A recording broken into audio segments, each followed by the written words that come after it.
ಆಕಾಶವಾಣಿ ಪ್ರದೇಶ ಸಮಾಚಾರ ಓದುತ್ತಿರುವವರು ಹರ್ಷವರ್ಧನ್ ಶೀಲ್ವಂತ್. ಮಹಾತ್ಮ ಗಾಂಧೀಜಿ ಅವರ ನೇತೃತ್ವದಲ್ಲಿ ಬ್ರಿಟಿಷರೇ ಭಾರತ ಬಿಟ್ಟು ತೊಲಗಿ ಕ್ವಿಟ್ ಇಂಡಿಯಾ ಚಳವಳಿ ಆರಂಭವಾದ ದಿನವಿಂದು.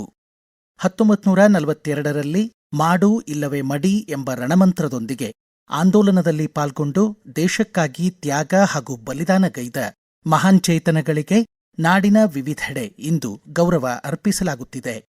ವಿಜಯನಗರದ ಸುವರ್ಣಯುಗದ ರೂವಾರಿ ಕನ್ನಡ ರಾಜ್ಯರಮಣ ಬಿರುದಾಂಕಿತ ಶ್ರೀಕೃಷ್ಣದೇವರಾಯರು ಪಟ್ಟಾಭಿಷಕ್ತಗೊಂಡ ದಿನವಿಂದು.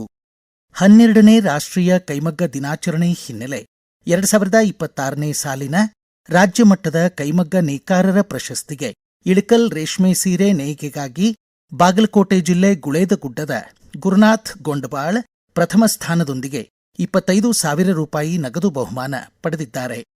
ಜವಳಿ ಇಲಾಖೆ ಕಾರ್ಯದರ್ಶಿ ರೋಹಿಣಿ ಸಿಂಧೂರಿ ಬೆಂಗಳೂರಿನಲ್ಲಿ ಜರುಗಿದ ಕಾರ್ಯಕ್ರಮದಲ್ಲಿ ಪ್ರಶಸ್ತಿ ಪ್ರದಾನಿಸಿ ಗೌರವಿಸಿದರು. ಪ್ರದೇಶ ಸಮಾಚಾರಕ್ಕಾಗಿ ಗುರುನಾಥ್ ತಮ್ಮ ಸಂತಸ ಹಂಚಿಕೊಂಡಿದ್ದಾರೆ. ಖುಷಿ ಆಯ್ತು. ಬಹುದು ಶುದ್ಧ ಬೇಡಿಕೆ ಇತ್ತು ನಮ್ದು. 43 ವರ್ಷ ಆಯ್ತು ನಾವು ಅದರಲ್ಲಿ. ನಾವು ಎಲ್ಲಾ ಯಾವ ಹೇಳ್ತಾರೆ ಒಟ್ಟು ಡಿಸೈನ್ ಮಾಡ್ತೀವಿ ಕೊಡ್ತಾರೆ. ಯಾವ ಮಾರ್ಕೆಟ್ ಬೇಕಂತ ಅವು ಮಾಡ್ತೀವಿ. ಬಾಗಲಕೋಟೆ ಗುಳೇದಗುಡ್ಡ ಕೈಮಗ್ಗ ಕಣ ಸೀರೆ ಕುಡಿ ಮಾಡಿದ್ರು. ಕನ್ನಡ ಮದ್ಲೆ ಕಣ ಸೀರೆ ಕುಡಿ ಮಾಡಿದ್ರು. ಉಮಾಶ್ರೀ ಮೇಡಮ್ ಅವ್ರು ಬಂದಿದ್ರು. ಖುಷಿ ಆಯ್ತು. ನೇಕಾರಿಕೆ ಅನ್ನೋದು ಒಟ್ಟು ನಮಗ ಖುಷಿ ಬಾಳ ನ್ಯಾಚುರಲ್ ಕಲರ್ನ ಬಂತು. ಪೀಳಿಗೆ ಆದ್ರೆ ಎಲ್ಲ ಒಳ್ಳೇದಾಗುತ್ತೆ. ನೇಕಾರಿಕೆ ಅನ್ನೋದು ಉಳಿತೈತಿ, ಎಲ್ಲರಿಗೂ ಒಳ್ಳೇದಾಗತ್ತೆ. ಬೆಳೆಸ್ಬೇಕನ್ನೋದು ನಾವು. ಬಾಗಲಕೋಟೆ ಜಿಲ್ಲೆಯಲ್ಲಿ ಆಯ್ದ 60 ಸರ್ಕಾರಿ ಶಾಲೆಗಳ ಗುಣಮಟ್ಟ ಹಾಗೂ ಮೂಲಸೌಕರ್ಯಗಳನ್ನು ಕಾರ್ಪೊರೇಟ್ ಸಾಮಾಜಿಕ ಹೊಣೆಗಾರಿಕೆ ನಿಧಿ ಯೋಜನೆ ಅಡಿ ಅಭಿವೃದ್ಧಿಪಡಿಸಲು ಯೋಜಿಸಲಾಗಿದೆ ಎಂದು ಜಿಲ್ಲಾಧಿಕಾರಿ ಸಂಗಪ್ಪ ತಿಳಿಸಿದ್ದಾರೆ. ಬೆಂಗಳೂರಿನ ಹಿಂದೂಸ್ಥಾನ್ ಏರೋನಾಟಿಕ್ಸ್ ಲಿಮಿಟೆಡ್ HAL ವಿಮಾನ ನಿಲ್ದಾಣದಲ್ಲಿ ದೇಶದಲ್ಲೇ ಪ್ರಥಮ ಉಪಗ್ರಹ ಆಧಾರಿತ ನಿಖರ ನೇವಿಗೇಷನ್ ವ್ಯವಸ್ಥೆ ಹೆಲಿಕಾಪ್ಟರ್ಗಳಿಗಾಗಿ ವಿನ್ಯಾಸಗೊಳಿಸಿ ಅನುಷ್ಠಾನಗೊಳಿಸಲಾಗಿದೆ ಎಂದು HAL ವ್ಯವಸ್ಥಾಪಕ ನಿರ್ದೇಶಕ ಕೆ. ರವಿ ತಿಳಿಸಿದ್ದಾರೆ.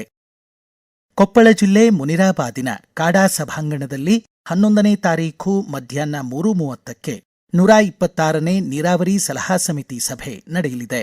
ತುಂಗಭದ್ರಾ ಜಲಾಶಯದಲ್ಲಿ ಲಭ್ಯವಿರುವ ನೀರನ್ನು ಪ್ರಸಕ್ತ ಹಂಗಾಮಿಗೆ ಬಳಸಿಕೊಳ್ಳುವ ಬಗ್ಗೆ ಈ ಸಭೆ ನಿರ್ಧರಿಸಲಿದೆ. ರಕ್ತದಾನ ಜೀವದಾನವಾಗಿದ್ದು ಪ್ರತಿಯೊಬ್ಬರೂ ರಕ್ತದಾನ ಮಾಡುವುದರಿಂದ ತುರ್ತು ಸಂದರ್ಭಗಳಲ್ಲಿ ಅಮೂಲ್ಯ ಜೀವಗಳನ್ನು ಉಳಿಸಬಹುದು ಎಂದು ಬಳ್ಳಾರಿ ಜಿಲ್ಲಾಧಿಕಾರಿ ಕೆ. ನಾಗೇಂದ್ರ ಪ್ರಸಾದ್ ಹೇಳಿದ್ದಾರೆ. ಜಿಂದಾಲ್ ಸ್ಟೀಲ್ ವರ್ಕ್ಸ್ ಸಹಯೋಗದಲ್ಲಿ ಆರೋಗ್ಯ ಇಲಾಖೆ OPJ ಸೆಂಟರ್ನಲ್ಲಿ ಆಯೋಜಿಸಿದ್ದ 2ನೇ ಆವೃತ್ತಿಯ ರಕ್ತಮಿತ್ರ ರಕ್ತದಾನ ಶಿಬಿರಕ್ಕೆ ಚಾಲನೆ ನೀಡಿ ಅವರು ಮಾತನಾಡಿದರು.